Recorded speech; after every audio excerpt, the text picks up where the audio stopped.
قال ومن كفر فأمتعه قليلا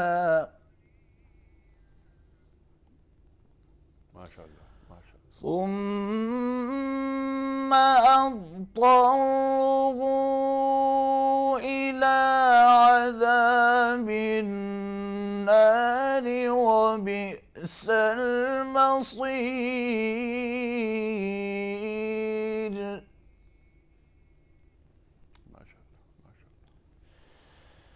وإذ قال إبراهيم رب اجعل هذا بلدا آمنا وارزق أهله من الثمرات من آمنهم بالله واليوم الآخر. سبحان اللہ، سبحان اللہ۔ قال ومن كفر فأمتعه قليلا ثم فاضطره إلى عذاب النار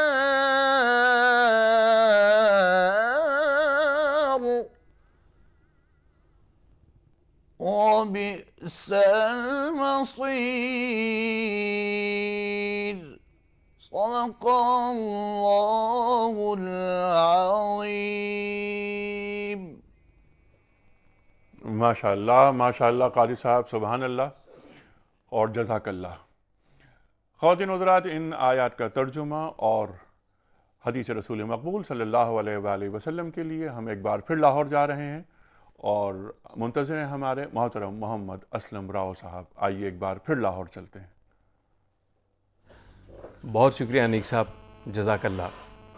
شروع اللہ کے نام سے جو بڑا مہربان نہایت رحم والا ہے۔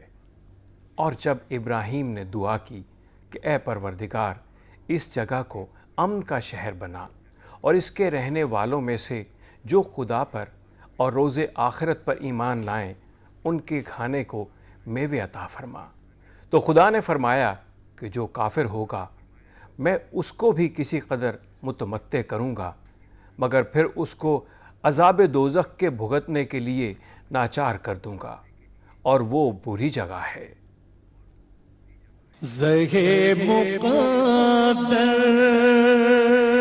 حضرت سفیان بن عبداللہ ثقفی رضی اللہ تعالی عنہ بیان کرتے ہیں کہ میں نے نبی کریم صلی اللہ علیہ وآلہ وسلم سے درخواست کی، یا رسول اللہ مجھے اسلام کے حوالے سے ایسی بات فرما دیجئے کہ میں اس کے بارے میں آپ کے بعد کسی اور سے نہ پوچھوں۔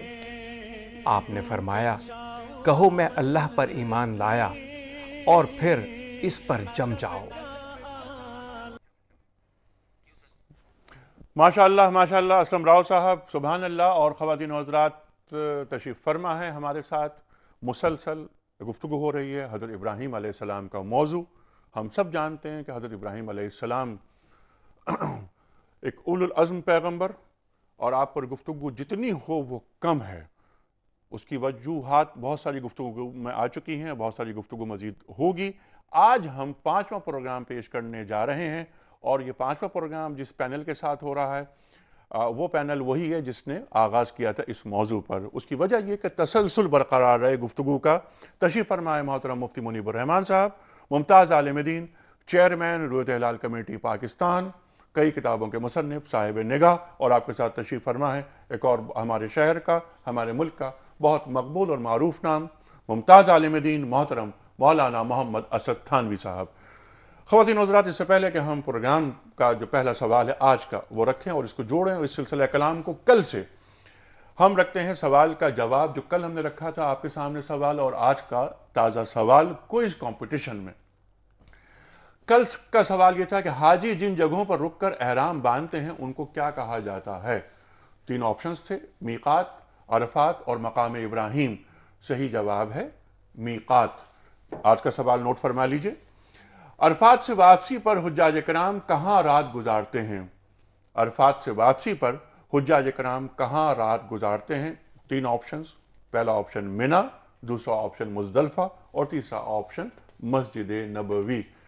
خواتین و حضرات، ٹیلی فون نمبرز، ای میل ایڈریس اور SMS کا نمبر اسکرین پر آ رہا ہے، لیکن میں آپ کے سامنے ایک بار دوہرا دیتا ہوں۔ 02134527009، 02134528061، یہ ہمارے فون نمبرز ہیں جن پر اپنا آپ درست جواب بھجواتے ہیں اور اس پروگرام میں کال کرتے ہیں سوال کے لیے، اس پروگرام کے تعلق سے سوال کے لیے۔ ہمارا ای میل ایڈریس ہے ps@duniatv.tv، اور آپ ہمیں 3031 پر SMS کر سکتے ہیں۔ مفتی صاحب، آپ سے پروگرام کا آغاز۔ کل جہاں ہمارا سلسلہ کلام رکا تھا وہیں سے آگے بڑھتے ہیں۔ قد صدقت الرؤیا انا کذالک نجزی المحسنین۔ اللہ تعالیٰ قرآن کریم میں فرماتا ہے کہ ابراہیم آپ نے خواب کو سچا کر دکھایا، ہم نیکوکاروں کو ایسا ہی جزا دیتے ہیں۔ اچھا، قد صدقت الرؤیا پر تو گفتگو کل ہوئی، نجزی المحسنین جزا کیا دی؟ بسم اللہ الرحمن الرحیم۔ ایک تو ہوتا ہے کسی حکم کی مارے باندھے تعمیل کر دینا اور اس کو بجا لانا، اور ایک یہ ہوتا ہے کہ اس حکم کی تعمیل اطاعت، تسلیم و رضا اور خوش دلی کے اعلیٰ ترین مقام پر فائز ہو کر کرنا، گویا وہ حکم ہم پر بار نہ ہو بلکہ ہم اس طرح کر رہے ہیں کہ میں نے یہ جانا کہ گویا یہ بھی میرے دل میں ہے۔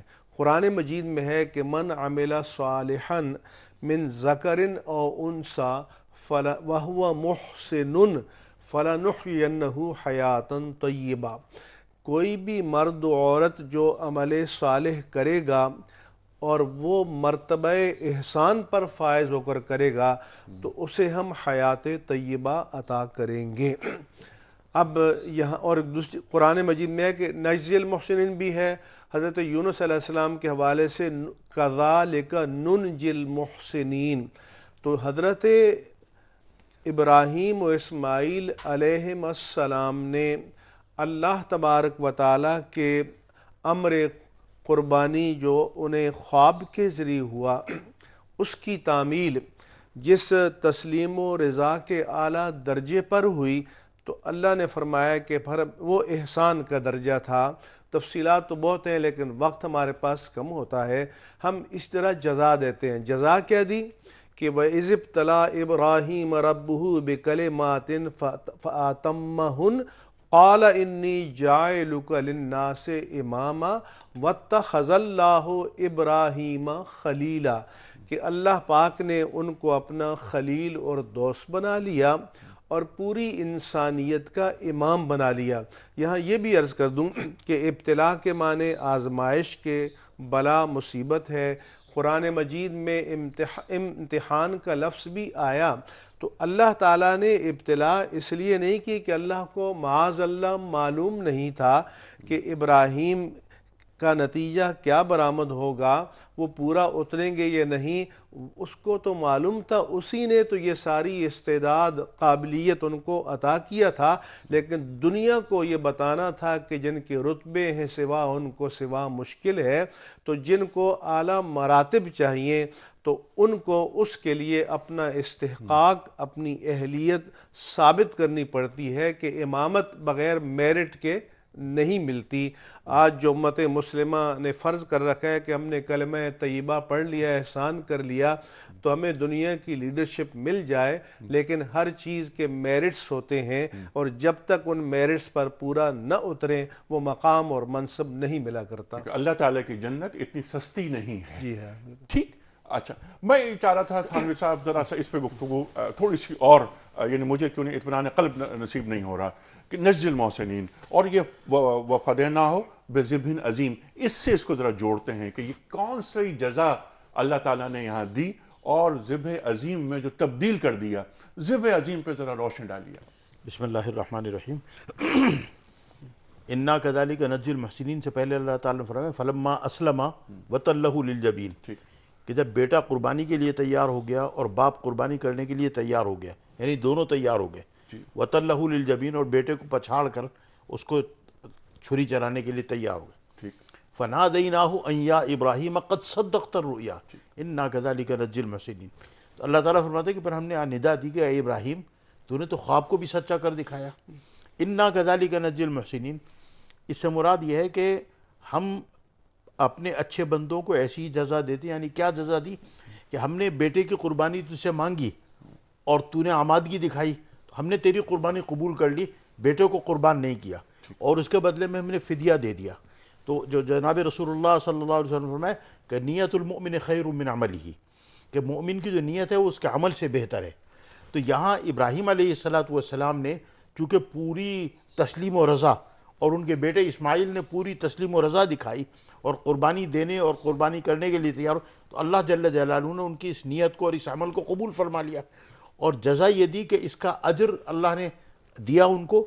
ان کی اولاد میں لا تعداد نبی پیدا کیے، اولاد کی کثرت دونوں بیٹوں کے ذریعے اللہ تعالیٰ نے عطا فرمائی، اور اس قربانی کو قبول کر کے قربانی کا اجر بھی اللہ تعالیٰ نے عطا فرمایا۔ ٹھیک ہے، تو علماء نے لکھا کہ یہ بدلہ ہے کہ جو قربانی مانگی تھی وہ قربانی لی نہیں، قربانی سے پہلے ہی اللہ جل جلالہ نے آواز دے کر روکا، اور روکنے کے بعد فدیہ عطا فرما دیا، اور مینڈھا دے دیا، لیکن اس قربانی کو قبول کر کے اس کا اجر عطا فرما دیا۔ ٹھیک ہے، اچھا اب جو فدیہ ہے اس میں مینڈھا عطا کر دیا، مینڈھے پہ وہ چھری چل گئی۔ ایک جملہ میں اجازت جی فرمائیے سر۔ کہ حضور کا ایک ارشاد ہے کہ جو من سن سنتن حسنتن فلہ اجرہا و اجر من عمل بہا الی یوم القیامہ، جو کسی اچھی سنت کی بنیاد ڈالے گا اس کو اپنے عمل کا تو اجر ملے گا، قیامت تک جتنے لوگ اس پر عمل کریں گے ان سب کے مجموعی اجر کے برابر بھی اجر ملے گا۔ تو جب قربانی کو حضور نے سنت ابراہیمی قرار دیا تو اب جب یہ سنت قیامت تک جاری ہے تو ہر قربانی کرنے والے کو اپنا اجر تو ملتا ہے، لیکن ان سب کے مجموعی اجر کے برابر اجر حضرت ابراہیم علیہ السلام کو بھی مل رہا ہے۔ ٹھیک ہے، یہ بات اچھا، یہ قربانی سنت ابراہیمی۔ وَفَدَيْنَاهُ بِذِبْحٍ عَظِيمٍ، ذبح عظیم کے بارے میں علماء نے لکھا کہ ایک تو وہ مینڈھا جنت سے بھیجا گیا، ٹھیک، کچھ علماء نے یہ بھی لکھا کہ جو حابیل کی قربانی قبول ہوئی تھی وہ اللہ تعالیٰ نے مینڈھا بھیجا۔ کچھ علماء نے لکھا کہ فدیناہ بذبح عظیم سے مراد یہ ہے کہ ابراہیم علیہ السلام کی ذبح ولد کی یادگار کے طور پر امت مسلمہ اور ابراہیم علیہ السلام کو ماننے والے تا قیامت دنیا میں جہاں بھی موجود ہیں وہ قربانی کر کے اس کی یادداشت یا وہ کرتے رہیں گے۔ اور جناب رسول اللہ صلی اللہ علیہ وسلم نے فرمایا کہ جب ایک بندہ مومن قربانی کرتا ہے، ایک بکرا، ایک اونٹ، ایک گائے آپ قربانی کرتے ہیں تو ابھی پہلا قطرہ زمین کے اوپر نہیں گرتا تو اللہ جل جلالہ اس کو قبول فرما لیتے ہیں، اور فرمایا کہ جتنے اس کے اوپر بال پائے جاتے ہیں اتنی نیکیاں اللہ تعالیٰ عطا فرماتے ہیں۔ یعنی قربانی جو ہے انا اعطیناک الکوثر فصل لربک وانحر جو قرآن پاک کے اندر حکم ہے، اس کے مطابق جب بندہ مومن قربانی کرتا ہے اور اپنے باپ اسماعیل علیہ السلام کی اور دادا ابراہیم علیہ السلام کی یاد کو کرتا ہے اور ان کے طریقے کو وہ کرتا ہے تو یہ پورا جو دنیا میں قیامت تک قربانی کی جاتی رہے گی، یہ مراد ہے ذبح عظیم۔ اچھا یہ ہے مراد ذبح عظیم۔ اچھا مفتی صاحب، ذبح عظیم کی ایک مراد جو علامہ اقبال جس طرح اشارہ فرماتے ہیں کہ نہایت سادہ و رنگی ہے داستان حرم، نہایت اس کی حسین ابتدا ہے اسماعیل۔ تو ذبح عظیم کا جو ایک پہلو علامہ اقبال دکھانا چاہ رہے ہیں، اس پر کیا فرمائیں گے آپ؟ علامہ اقبال نے کہا کہ غریب و سادہ و رنگی ہے داستان حرم، کہ اسلام کی داستان اور تاریخ یہی ہے کہ عظیمت کے راہ پہ چلنا ہوگا، قربانیاں دینی ہوں گی، اور اسلامی یا قمری سال کی ترتیب ہی یہی ہے کہ محرم میں حضرت امام حسین علیہ السلام اور ان کے اعوان و انصار کی قربانی، اور اختتام سال پر حضرت اسماعیل علیہ السلام کی قربانی، اور اس کے بعد پھر حضرت عثمان کی شہادت، حضرت عمر فاروق کی شہادت۔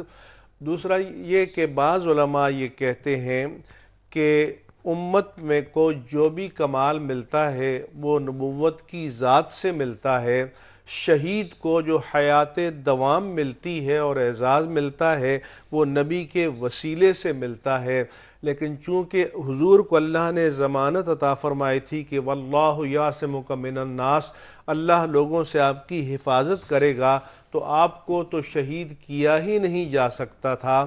حضرت امام حسین آپ کی شبیہ تھے تو ان کی شہادت کو قبول کر کے گویا معنوی طور پر اللہ تبارک و تعالیٰ نے شہادت کی نسبت اپنے حبیب کریم کی ذات سے بھی قائم فرما دی۔ اور تسلیم و رضا کے حوالے سے کہ ہم آہوان صحرا سر نہاد بکف، کے حضور نے ایک بار 100 اونٹوں کی قربانی کی، 63 اپنے ہاتھ سے کیے۔ تو ویسے تو جانور جان دینے سے پہلے مزاحمت کرتا ہے، لیکن حضور جب چھری چلاتے تو اونٹ اپنی گردن خود آپ کے سامنے پیش کرتے کہ یہ ہمارے لیے اعزاز ہے کہ اللہ کے حبیب کے چھری جو ہے ان کی گردن پر چلے اور ان کی قربانی قبول ہو جائے۔ اور ویسے بھی وہ مینڈا جس کے بارے میں ہے کہ 40 سال تک وہ جنت کے باغات میں چرا، جسامت کے اعتبار سے بھی بہت عالی صفت تھا، لیکن عظیم جو ہے وہ کوالٹی کی بلندی کو کہتے ہیں۔ تو ظاہر ہے کہ جو عیسیٰ علیہ السلام کا فدیہ، حضرت اسماعیل علیہ السلام کا فدیہ بن جائے تو اسماعیل علیہ السلام کوئی بہت معمولی ہستی تو نہیں ہے، وہ تو عظیم تر ہستی ہیں۔ تو وہ مینڈا جو ان کا بدل بن جائے، ان کا فدیہ بن جائے تو اس میں بجائے خود عظمت آ جاتی ہے. ٹھیک ہے. اچھا لیکن میرا سوال تھانوی صاحب یہ ہے کہ یقیناً وہ مینڈھا اور جس طرح آپ نے فرمایا کہ قیامت تک سنت ابراہیمی برقرار رہے گی، یہ بھی یہ بھی ایک توجیہ ہے. ایک توجیہ ہے. امام عالی مقام امام حسین علیہ السلام کی قربانی ذبح عظیم فدیے کے طور پر، اس کی ایک توجیہ ہم لے سکتے ہیں؟ بے شک بالکل لے سکتے ہیں، جیسے ابھی مفتی صاحب نے تفصیل بتائی. لے سکتے ہیں بالکل کہ اللہ تعالیٰ نے ایک بہت بڑی قربانی امام حسین علیہ السلام نواز رسول کے لی اور ایک ذبح عظیم فدیے کے طور پر اسے بھی، جس طرح اقبال فرما رہے ہیں جسمانی طور پر شبیہ رسول. جسمانی طور پر شبیہ رسول.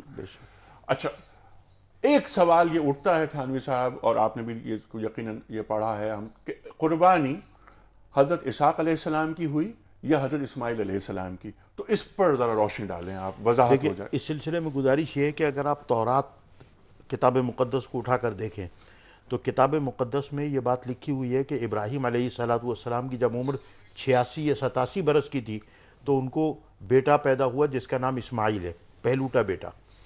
اور کتاب مقدس میں یہ بات بھی لکھی ہوئی ہے کہ پہلوٹے بیٹے کو قربانی کا حکم دیا گیا. اور کتاب مقدس کتاب پیدائش میں یہ بات لکھی ہوئی ہے کہ جب ابراہیم 100 برس کے ہوئے تو دوسرا بیٹا اسحاق، یعنی کتاب مقدس میں یہ بات ہے کہ پہلا بیٹا پہلوٹا بیٹا اسماعیل ہے اور دوسرا بیٹا اسحاق ہے. ابھی انہوں نے کیا کیا کہ اس کے اندر جہاں قربانی کا ذکر ہے وہاں پہلوٹا بیٹے کے ساتھ لفظ اسحاق بڑھا دیا، یعنی تعریف کر دی. حالانکہ خود کتاب مقدس کی تصریحات کے مطابق پہلوٹا بیٹا تو اسماعیل ہے. اب ہم قرآن پاک کی طرف آتے ہیں. قرآن پاک میں اللہ جل جلالہ نے یہ جو ابھی ہم نے آیت پڑھی کہ اِنَّا كَذَلِكَ نَجْزِي الْمُحْسِنِينَ إِنَّ هَذَا لَهُوَ الْبَلَاءُ الْمُبِينُ وَفَدَيْنَاهُ بِذِبْحٍ عَظِيمٍ وَتَرَكْنَا عَلَىٰ إِبْرَاهِيمَ سَلَامٌ عَلَىٰ إِبْرَاهِيمَ كَذَلِكَ نَجْزِي الْمُحْسِنِينَ. پھر آگے وَبَشَّرْنَاهُ بِإِسْحَاقَ نَبِيًّا مِّنَ الصَّالِحِينَ. تو اسلوب قرآن یہ بتا رہا ہے کہ جب اس مرحلے سے اور اس امتحان سے گزر گئے حضرت اسماعیل علیہ السلام کی قربانی سے، تو اب اللہ تعالیٰ نے بشارت دی کہ وَبَشَّرْنَاهُ بِإِسْحَاقَ، کہ ہم آپ کو بشارت دیتے ہیں ایک بیٹے کی جس کا نام ہوگا اسحاق، نبی من الصالحین، وہ نبی بھی ہوگا اور نیکوکاروں میں سے بھی ہوگا. اور اس کے بیٹے کا نام وہ دوسری آیت ہے.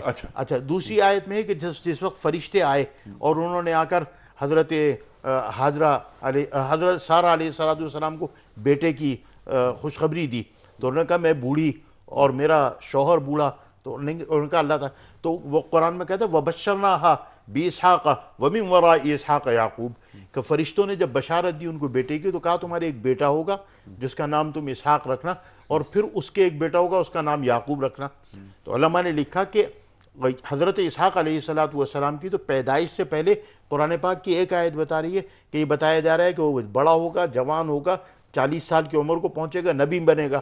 دوسری آیت بتا رہی ہے کہ بڑا ہوگا، جوان ہوگا، شادی ہوگی، پھر اس کے ایک بیٹا ہوگا جس کا نام یعقوب ہوگا.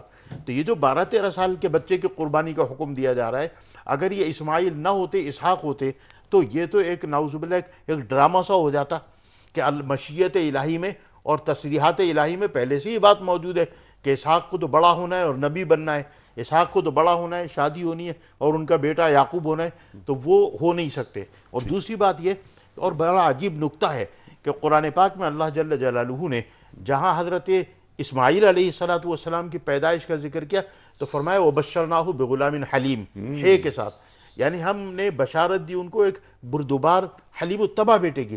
اب بردبار ہونا اور حلیم الطبع ہونا یہ فطرت کا تقاضا ہے جو پیدائش سے، لیکن جہاں اسحاق علیہ السلام کی پیدائش کے لیے قرآن پاک میں اللہ جل جلالہ نے تو فرمایا وَبَشَّرُوهُ بِغُلَامٍ علیم، عین کے ساتھ. ٹھیک ہے، وہاں حلیم اور یہاں علیم. اچھا تھانوی صاحب یہی گفتگو ایک جملہ بس کہ عالم جو ہے اس کے لیے عمر چاہیے.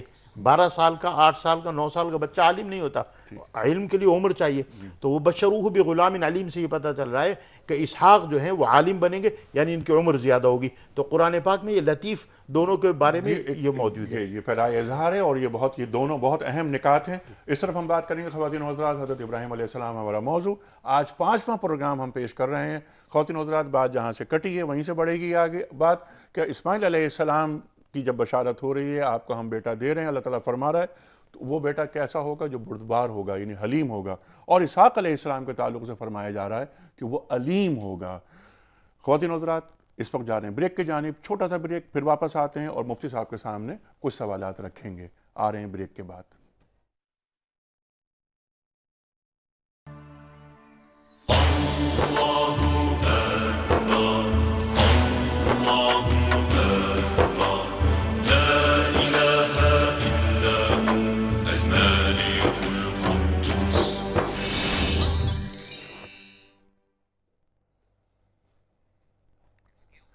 ویلکم بیک خواتین و حضرات, پیام صبح میں ایک بار پھر خوش آمدید. تشریف فرمائے محترم مفتی منیب الرحمان صاحب اور محترم مولانا محمد اسد تھانوی صاحب.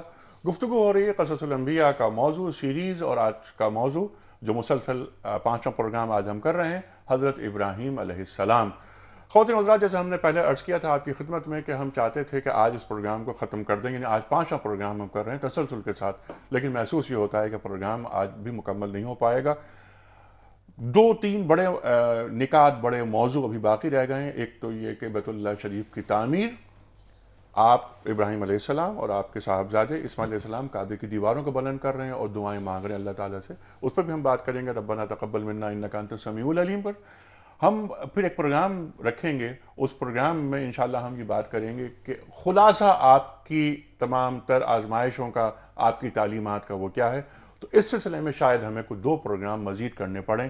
کل ہفتہ ہے, ہفتے کا دن سوال جواب کے لیے مختص ہوتا ہے, اتوار کو ہم آف کرتے ہیں.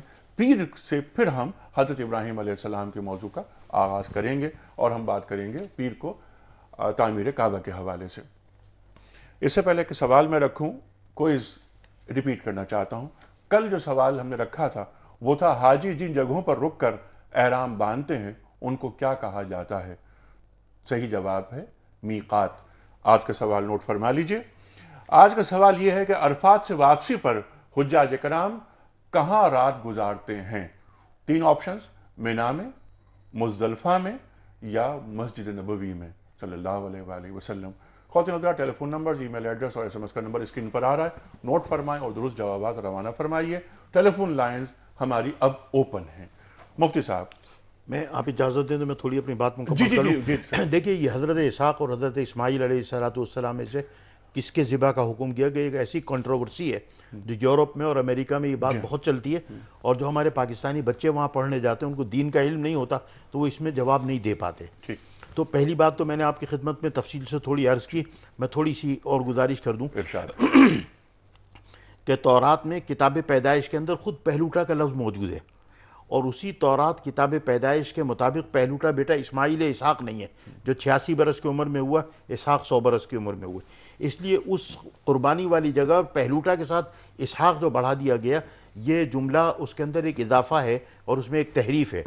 کتابوں میں لکھا ہے کہ حضرت عمر ابن عبدالعزیز رضی اللہ تعالیٰ عنہ جو مسلمانوں کے خلیفہ تھے, وہاں ایک یہودی عالم موجود تھا, تو اس سے سوال کیا گیا تو اس نے کہا آپ کی بات بالکل صحیح ہے, ذبح تو اسماعیل علیہ السلام کا حکم دیا گیا, لیکن حسد کی وجہ سے یہودی علماء نے ان کا نام رکھ دیا اور تورات میں تحریف کر دی.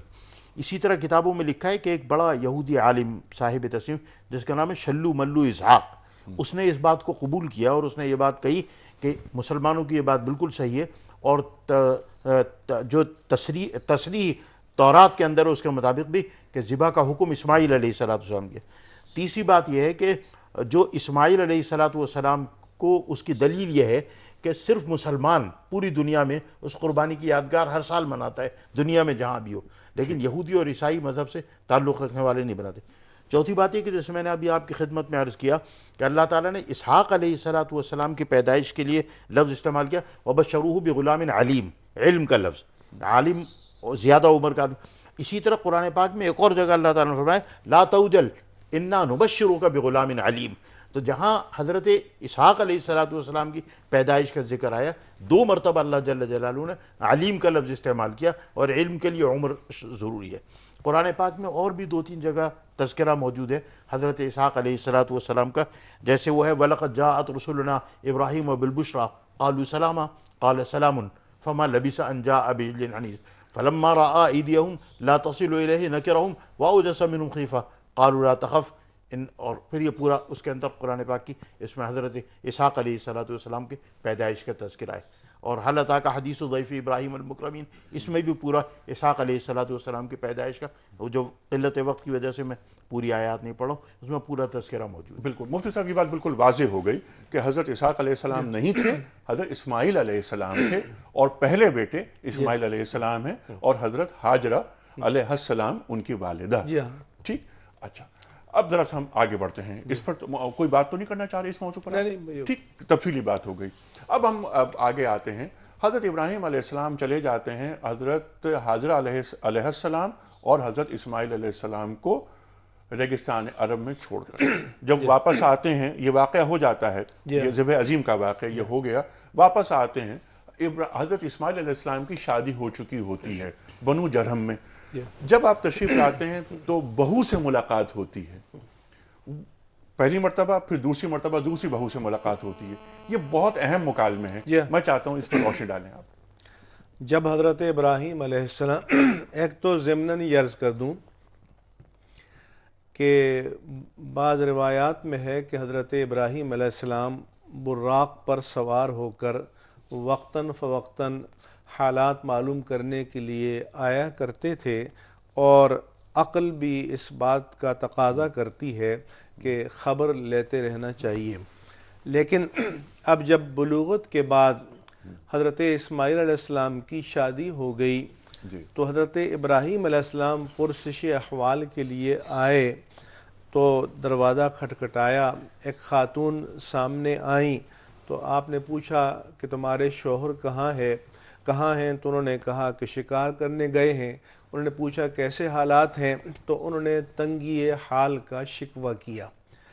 تو حضرت ابراہیم علیہ السلام واپس روانہ ہوئے اور فرمایا کہ اپنے شوہر سے کہہ دینا کہ چوکھٹ تبدیل کر لو۔ ٹھیک ہے، اچھا ان کی بہو کے علم میں یہ بات نہیں تھی کہ یہ اسماعیل کے، میرے شوہر کے والد ہیں؟ نہیں ہے۔ پھر دوبارہ آتے ہیں اور کچھ وقفے کے بعد تو، لیکن جب اسماعیل علیہ السلام واپس آتے ہیں اور پوچھتے ہیں کہ یہاں کوئی آیا تھا تو ان کی بیوی بتاتے ہیں کہ یہاں ایک بزرگ آئے تھے، انہوں نے ان کی حیت پوچھی تو حضرت اسماعیل علیہ السلام نے فرمایا کہ ہاں وہ میرے باپ تھے، اور انہوں نے جو چوکھٹ تبدیل کرنے کا کہا تو وہ بیوی سے استعارہ ہے، اور انہیں حکم دیا ہے کہ میں تمہیں طلاق دے دوں، لہذا طلاق دے دی۔ ٹھیک ہے، اچھا یہاں پر یہ واقعہ یہ ہو گیا کہ بیوی نے اپنے یعنی حالات کی تنگی کی شکایت کی، کمزور معیشت ہے، گھر کے حالات ٹھیک نہیں ہیں۔ سسر حضرت ابراہیم علیہ السلام نے یہ پیغام دیا کہ اپنے شوہر کو میرا سلام کہنا، اور پیغام یہ کہ چوکھٹ تبدیل کریں۔ اچھا اب انہوں نے طلاق دے دی، اور اس کے بعد دوبارہ آتے ہیں۔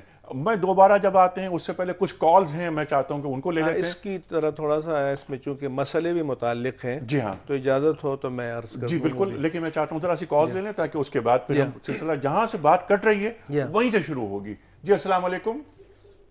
السلام علیکم جناب وعلیکم السلام۔ کیا حال ہے بھائی صاحب؟ جی فرمائیے سر، کیا سوال؟ خیریت سے؟ ہماری سلام آپ کو اور مہمانوں کو۔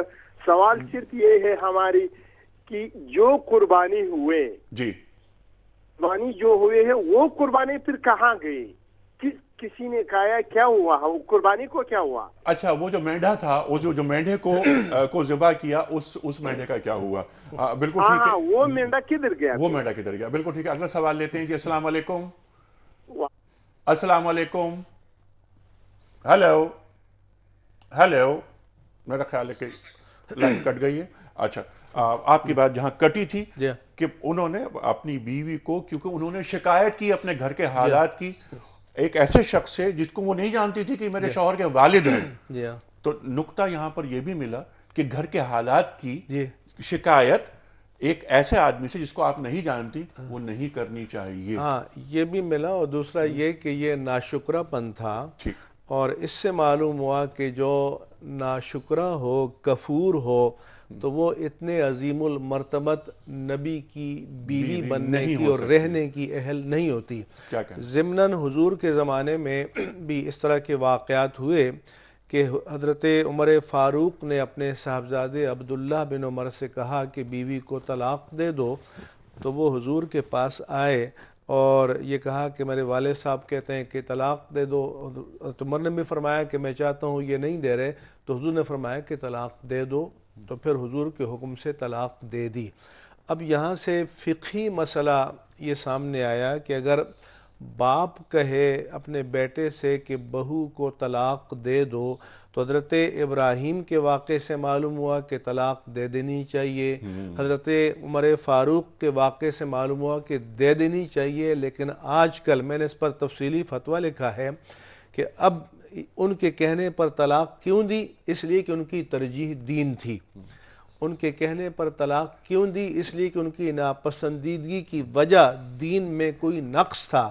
تو آج بھی اگر کوئی باپ ایسا دیندار ہو جس کی ترجیح خالص دین ہو اور دینی سبب سے کہے تو دے دینی چاہیے، لیکن جن کی ترجیح نفسانیت ہو ماں باپ، تو پھر ان کے حکم کی تعمیل واجب نہیں ہے۔ اور آج کل ہم پر زیادہ غلبہ نفسانیت کا ہے، انانیت کا ہے، دین ہماری ترجیحات میں بہت پیچھے رہ گیا ہے۔ اس کے بعد جب دوبارہ تشریف لائے تو دروازہ کھٹکھٹایا، خاتون نمودار ہوئیں، پوچھا کہ شوہر کہاں ہیں؟ انہوں نے عرض کیا کہ شکار کے لیے گئے ہیں۔ پوچھا حالات کیسے ہیں؟ انہوں نے عرض کیا کہ بہت اچھے حالات ہیں، اچھا گزر اوقات ہو رہا ہے، اچھے دن گزر رہے ہیں۔ تو فرمایا کہ جب تمہارے شوہر آئیں تو ان سے کہہ دینا کہ اپنی چوکھٹ کو قائم رکھو۔ جب حضرت اسماعیل آئے تو پوچھا کوئی آیا تھا؟ یہاں یہ بھی عرض کر دوں کہ انبیاء کرام جہاں سے گزرتے تھے وہاں کچھ خوشبوئیں، کچھ مہک رہ جاتی ہوگی، اور اس کو پہچاننے والے بھی صاحب نظر ہوتے ہیں، ان کو اندازہ ہو گیا۔ تو بیوی نے جب بتایا تو انہوں نے فرمایا کہ ہاں وہ میرے والد ماجد تھے، میری چوکھٹ تم ہو، اور انہوں نے مجھے حکم دیا ہے کہ میں تمہیں اپنی بیوی کی حیثیت سے برقرار رکھوں۔ تو اس سے معلوم ہے کہ جو شکر گزار بیوی ہو، اطاعت گزار بیوی ہو، اللہ تعالیٰ کی تقدیر پر راضی ہو، وہی اس کی اہل ہے کہ اللہ کے پیارے رسول کی بیوی بن کر رہ سکے۔ تو شکر گزاری اتنی بڑی نعمت ہے کہ ناشکری اتنی بڑی نعمت ہے کہ بیوی رسول کی زوجیت کی نعمت سے محروم کر دیتی ہے، اور شکر گزاری اتنی بڑی نعمت ہے کہ اللہ کے رسول کی زوجیت کو وہ قائم رکھنے کا وسیلہ اور ذریعہ بن جاتی ہے۔ سبحان اللہ۔ تو یہ دونوں مثالیں حضرت اسماعیل علیہ السلام کے حوالے سے ہمارے سامنے آتی شکر ہیں۔ پہ میں قرآن پاک کی آیت کی تھوڑی، اللہ تعالیٰ نے قرآن پاک میں ما یفعل اللہ بعذابکم ان شکرتم و آمنتم، اللہ تعالیٰ کیسا خوبصورت جملہ ہے۔ اللہ تعالیٰ فرماتے ہیں کہ ما یفعل اللہ، اللہ کو کیا ضرورت پڑی کہ تمہیں عذاب دے اگر تم شکر کرنے والے اور ایمان رکھنے والے بن جاؤ۔ یعنی اگر ہم مومن ہوں، ایمان کے تقاضے پورے کریں اور اللہ کا شکر ادا کرنے والے بن جائیں تو اللہ جل جلالہ ہمیں عذاب سے گلو خلاصی عطا فرمائے۔ اور ہم شکر ادا کر چکے ہیں، اس میں بھی اللہ تعالیٰ ہمیں عطا ایک کرتا نقطہ رہے۔ اجازت تو عرض جی کر سر۔ دوں کہ بہت سے لوگ کہتے ہیں کہ جی یہ جو کچھ میں اس حال سے گزر رہا ہوں تو یہ اللہ کی مرضی ہے، اللہ کی رضا ہے، اپنی کمزوریوں کو، ناکامیوں کو، بے عملی کو، تو یہاں میں اپنے ناظرین کرام سے عرض کروں گا کہ رضائے الہی اور ہے، مشیت الہی اور ہے، ان دونوں میں فرق ہے۔ مشیت الہی اللہ تعالیٰ کا قانون ہے جو سبب اور مسبب کے رشتے سے قائم ہوتا ہے، اور رضا الہی اللہ کا مطلوب ہے جو اپنے بندوں سے چاہتا ہے۔ جیسے ایک شاگرد ہے، وہ نکمہ ہے، پڑھتا نہیں ہے، اور استاد کہتا ہے کہ تم فیل ہو جاؤ گے، تو یہ استاد کی رضا نہیں ہے۔ رضا تو یہ ہے کہ شاگرد اعلیٰ نتیجے پر پاس ہو، لیکن مشیت یہ ہے، قانون یہ ہے کہ تم میرٹ پر پورا نہیں اترو گے تو ناکام ہو جاؤ گے۔ تو اس لیے ہمیں اپنے ناکامیوں کو اللہ کی تقدیر کی طرف منسوب کرنے سے پہلے اپنے آپ کی طرف منسوب کرنا چاہیے۔ ٹھیک ہے مفتی صاحب، کچھ کالز لے لیتے ہیں۔ جی السلام علیکم۔ ہیلو، السلام علیکم۔ جی وعلیکم السلام۔ سر آپ کا پروگرام بہت اچھا، لیکن میں کب سے ہولڈ پہ بیٹھی، میرا خیال ہے جتنی دیر ہولڈ ہوتا ہے نا اتنی دیر سوال ہی بھول جاتے ہیں۔ اچھا نہیں معاف کیجیے گا، میرا اصل میں سوال یہ ہے حضرت ابراہیم کے بارے میں کہ جب ان کے باپ نے کہا کہ اے ابراہیم میں تمہیں سنسار کر دوں گا اگر یہ مطلب آپ اس بات سے باز نہیں آئے، ٹھیک، تو جب اللہ تعالیٰ نے کہا کہ جب ابراہیم نے ان سے تنکا توڑ دیا تو ہم نے انہیں اسحاق اور اسماعیل عطا کیے. جی ہاں.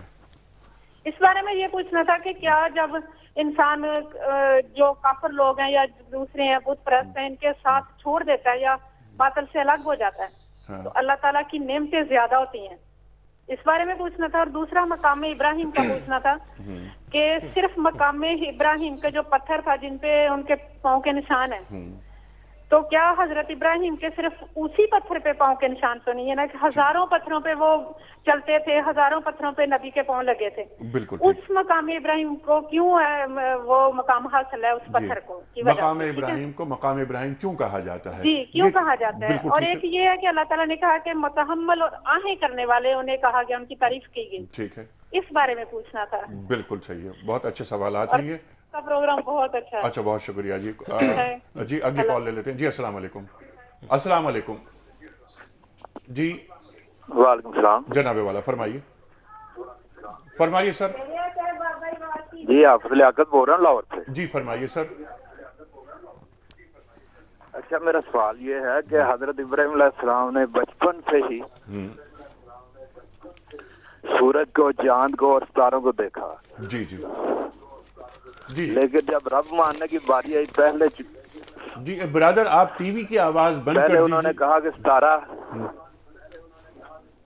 ستارہ میرا رب ہو سکتا ہے, پھر کہا چاند, پھر کہا سورج. سب سے پہلے سورج کو رب کیوں نہیں مانا گیا؟ اچھا ٹھیک ہے, ٹھیک ہے, بالکل ٹھیک ہے. اچھا تھانوی صاحب میں شروع کر رہا ہوں آپ سے. یہ جو سوالات آئے تھے کہ مینڈھے کو ذبح کیا گیا, وہ مینڈھا کہاں گیا؟ دیکھیے اس سلسلے میں یہ ہے کہ انبیاء ما سبق کے قربانی قبول کرنے کا جو کتابوں میں لکھا ہوئے تھے کہ ایک آسمانی آگ آ کر جلا دیتی تھی. جیسے حابیل اور قابیل کی قربانی تھی کہ حابیل کی قبول ہو گئی, آسمانی آگ نے جلایا, اور قابیل کی قبول نہیں ہوئی. اب اس کی کوئی تشریح نہیں ہو سکتا ہے کہ ابراہیم علیہ السلام کے زمانے تک یہ طریقہ اللہ کا جاری ہو اور آسمانی آگ نے آ کر اس کو جلا لیا ہو, یا پھر اس کو کھا لیا گیا ہو, یہ اللہ بہتر جانتا ہے. لیکن جناب محمد رسول اللہ صلی اللہ علیہ وسلم کی امت کو اللہ تعالیٰ نے یہ فضیلت عطا فرمائی کہ قربانی کرو, کھا لو, ہر چیز کھا لو, تب بھی اللہ کے ہاں وہ قبول ہو گئی قربانی کے ایک خون گرنے سے پہلے. البتہ اس کے سینگ جو ہے وہ بیت اللہ پر ایک علامت کے طور پر عرصہ دراز تک آویزاں ٹنگے رہے. ٹھیک ہے. اچھا تو وہ پھر جو آپ نے بات فرمائی کہ جو نظر اس زمانے میں رکھی جاتی تھی, وہ نظر وہ آگ آتی تھی, آسمانی آگ آتی تھی اور اس قربانی کو جلا حضور دیتی. نے جو دیگر انبیاء کرام پر اپنے فضائل بیان کیے کہ فضل تو علی الانبیاء بستن, کہ مجھے دیگر انبیاء پر 6 چیزوں میں فضیلت دی. ان میں سے ایک یہ کہ احلت لی الغنائم, کہ میرے لیے مال غنیمت کو, صدقات کو جائز قرار دیا گیا امت کے لیے استعمال. بالکل ٹھیک ہے. مفتی صاحب یہ مقام ابراہیم جو پتھر پہ پاؤں موجود ہے, مقام ابراہیم کیا ہے؟ مقام کے معنی ہوتے ہیں کھڑے ہونے کی جگہ. ٹھیک. تو یہ بعض روایت میں کہ 2 پتھر تھے, ایک عقیق کا تھا, ایک مرمر کا, کہ دونوں آئے تھے جنت سے. ایک تو حجر اسود بنا اور ایک وہ پتھر بنا کہ جس پر جب بیت اللہ کی یرفع ابراہیم القواعد من البیت و اسماعیل, اس وقت کو یاد کرو جب ابراہیم و اسماعیل بیت اللہ کی دیواروں کو اٹھا رہے تھے, تو اس پتھر پر ان کے قدم تھے, اور یہ پتھر جوں دیوار اٹھتی تو یہ خود اللہ کی قدرت سے اٹھتا چلا جاتا تھا. اور اس پتھر کو اللہ تعالیٰ نے ان کے لیے نرم کر دیا, اور نرم ہونے کی وجہ سے ان کے پاؤں اس نے جگہ بنا لی, چنانچہ نشانات قدم آج بھی وہاں پر موجود ہیں. خاتون کا سوال یہ تھا کہ ابراہیم علیہ السلام نے تو کئی جگہ پاؤں رکھے, تو اس کی خصوصیت کیا ہے؟ تو اس کی خصوصیت یہ ہے کہ یہ پتھر تعمیر کعبہ میں ان کے لیے استعمال ہوا, تعمیر کعبہ میں ان کے کام آیا. تو اللہ تبارک و تعالیٰ نے چونکہ کعبہ جو ہے اللہ کی بہت بڑی جلالت اور قدرت کی نشانی ہے کہ اسے جہت صلات بنایا پورے عالم کے لیے, تو ظاہر ہے کہ وہ پتھر جو تعمیر کعبہ میں ایک امتیازی حیثیت رکھتا ہے, تو فرمایا کہ وَاتَّخَذُوا مِن مقام ابراہیم مصلی, اس کو تم مصلی بنا دو, یادگار بنا دیا. اور طواف کے بعد 2 رکعت نماز تحیۃ الطواف واجب ہے، لیکن اگر موقع ملے تو مقام ابراہیم کے پیچھے پڑھنا، جہاں سامنے مقام ابراہیم ہو تو یہ مستحب ہے۔ جگہ نہ ملے تو کہیں بھی پڑھ سکتے ہیں، کہ مقام ابراہیم سے علماء نے کہا کہ آگے نہیں پڑھنا چاہیے، تو اس کو اللہ تعالیٰ نے ہے۔ اور آج بھی جب حجاج جاتے ہیں تو وہ مقام ابراہیم ایک شیشے کے اس میں اس کو موجود فکس کر کے ہے، رکھا محفوظ ہوا ہے، محفوظ اور وہ محفوظ ہے، اور اس پتھر کا محفوظ رہنا۔ اور یہ بھی ایک دلیل ہے کہ کئی پتھروں پر پاؤں رکھے، لیکن وہ پتھر ہمارے سامنے نہیں ہے، مگر یہ وہ پتھر ہے جو شاید قیامت تک اسی حالت میں رہے گا، اور ہو سکتا ہے کہ جنت میں جائے گا، جیسے کہ حجر اسود کا ہے۔ ٹھیک ہے طاہر صاحب، پروگرام کا وقت تو ختم ہو رہا ہے، لیکن میں چاہتا ہوں کہ یہ پروگرام جو کل شروع کریں گے ہم جس یہ موضوع وہ پر، سوال رہ گیا چاند سورج والا، کہ سورج تو پہلے ہو چکا ہے، وہ پہلے کیونکہ ہو بھی چکا تفصیل تھا، سے ایک اس وجہ پر یہ بھی ہو چکی، یہ بھی ہے، اور دوسری چیز یہ کہ میں آپ کی خدمت میں جو کل کا پروگرام انشاءاللہ، کل سے مراد یہاں پر پیر ہے، پیر سے ہم بات کریں گے، لیکن ابتدائیہ میں چاہتا ہوں کہ آپ ایک بہت بڑا موضوع ہے حیات بعد ممات، رب ارنی کیف تحیی الموتی۔ حضرت ابراہیم علیہ السلام نبی رسول، اور آپ سوال کر رہے ہیں کہ اے میرے رب یہ مجھے بتا دے تو یہ موت کے بعد پیدا کیسے کرے گا؟ اللہ تعالیٰ فرماتے ہیں کہ کیا تجھے ایمان نہیں ہے؟ قال اتؤمن، کہ یعنی آپ تو حضرت ابراہیم علیہ السلام فرماتے ہیں ایمان تو ہے، لیکن دل کو اطمینان چاہتا ہوں، لیطمئن قلبی۔ یطمئن قلبی، اس پر ذرا بات فرمائیے۔ قرآن پاک میں اللہ تعالیٰ نے پوری تفصیل بیان فرمائی کہ حضرت ابراہیم علیہ السلام نے اللہ تعالیٰ سے کہا کہ مجھے یہ بتائیے کہ مرنے کے بعد دوبارہ کیسے پیدا، ربی ارینی کیف تحیی الموتی، اے اللہ مجھے یہ دکھا دے کہ تو مردوں کو کیسے زندہ کرتا ہے۔ قال اولم تؤمن، اللہ تعالیٰ نے فرمایا کہ تم ایمان نہیں رکھتے؟ قال بلا ولکن لیطمئن قلبی، کہا نہیں میں ایمان تو رکھتا ہوں لیکن ذرا مشاہدہ ہو جائے تاکہ میرے قلب کو اطمینان ہو جائے۔ قال فخذ أربعة من الطير فصرهن إليك ثم اجعل على كل جبل منهن جزءا ثم ادعهن يأتينك سعيا واعلم أن الله عزيز حكيم۔ اللہ تعالیٰ نے قرآن پاک میں فرمایا کہ اللہ تعالیٰ نے کہا کہ اچھا تم 4 پرندے لے لو اور ان 4 پرندوں کو ذبح کرو اور ان کو ٹکڑے ٹکڑے کر پہلے دو، ان کو اپنے سے مانوس کر لو، پہلے جی سرہن الیک، اپنے آپ سے مانوس کر مانوس دو، کر لو، جی بالکل ٹھیک ہے۔ اس کے بعد ان کو ذبح کرو اور مختلف پہاڑیوں پہ ان کے اجزاء رکھ لو اور پھر تم ان کو بلاؤ تو یہ تمہارے پاس۔ تو حضرت ابراہیم علیہ السلام نے ان کو ذبح کیا، 4 پہاڑیوں پہ رکھا، پھر بلایا تو اجزاء اکٹھے ہوئے ہر پرندے کے اس کے ساتھ، اور کتاب میں یہ بھی لکھا ہے کہ سر اپنے پاس رکھ کے 4 کے، تو ہر ایک جیسے وہ آیا اس کا سر لگایا اور وہ زندہ ہو کر چلنے پھرنے لگا۔ بالکل تو یہ اللہ تعالیٰ نے ان کو دکھایا پورا قرآن پاک میں تفصیل مفتی بیان۔ صاحب نہیں، گفتگو اب ہوگی پیر کو، یہی سوال رکھوں گا میں آپ کے سامنے، وقت ختم ہو گیا۔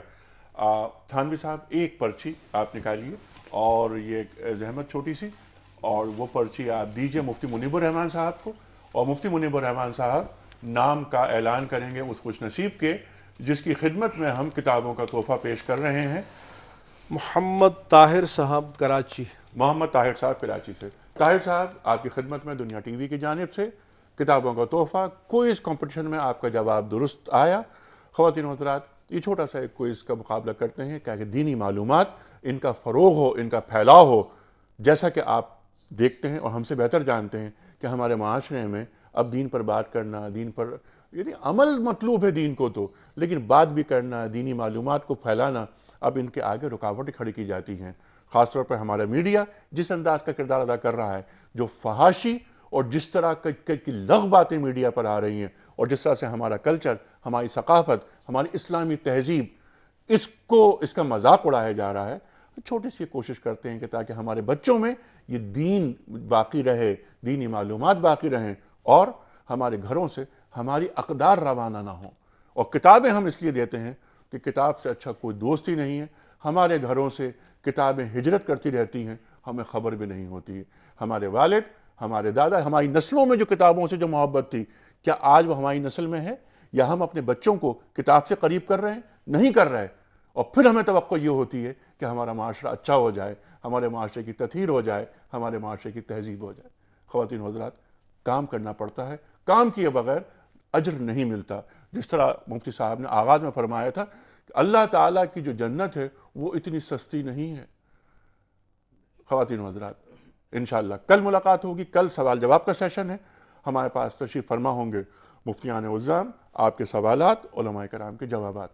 کل تک کے لیے انیق احمد کو اجازت، خدا حافظ۔